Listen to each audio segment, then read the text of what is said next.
Neden hep Şialar ve Aleviler Ali Ali diyorlar? Allah Tebareke ve Teala da hep Ali Ali dedi. Peygamber de hep Ali Ali dedi. Eğer doğru okursak Kur'an'ın ayetlerini ve Peygamberimizin sünnetlerini, Peygamberimizi doğru okursak onlar da Ali Ali dediler. Peygamberimiz ne buyurdu? Ali hakkın ölçüsüdür. Hak onun etrafında döner. Ali haktır, hak Ali'nin etrafında döner. Ammar Yasır'a dedi Peygamberimiz. Dedi ya Ammar, bir gün görsen ki bütün insanlık hepsi bir tarafa gidiyor, Ali başka bir tarafa gidiyor, sen Ali ile ol. Çünkü hak Ali'den ayrılmaz. Yani bunu sevmeyeceksin de kimi seveceksin? O Ali ki halife olduğu zaman kendi kardeşi geldi iltimas etti. Benim soluk sözüm çoktur. Beytülmal'dan benim hakkıma düşen benim maişetimi görmüyor. Bana biraz fazlasından ver. Sen kardeşinim, halifesin falan. Ona Beytülmal'dan vermedi, hiç ateşi uzattı.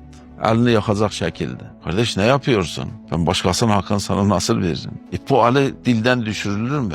Yani bir tane kemal siz arayın bulun ki o Ali'de olmasın. Bir tane de kusur bulun. Gerçekten bir tane kusur bulun. Bunu bir dakikada arz edeyim. Bir gün Peygamberimiz, yani aynı soru anlaşılan ta Peygamberimizin zamanından beri soruluyormuş. Yani Ali'ni kıskananlar çok olmuş. Peygamberimize dediler, sen neden bu kadar Ali'yi ön plana getiriyorsun, başkalarını da?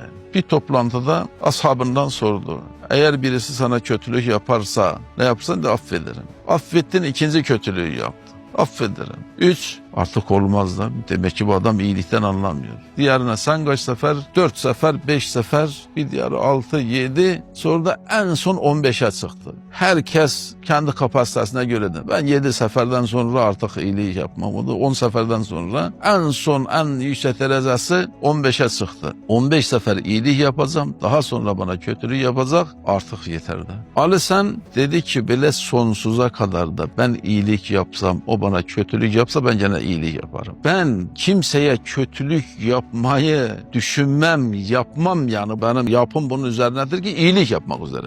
Kötülük bilmez, kötülük benden çıkmaz. Onun için Ali Ali diyoruz.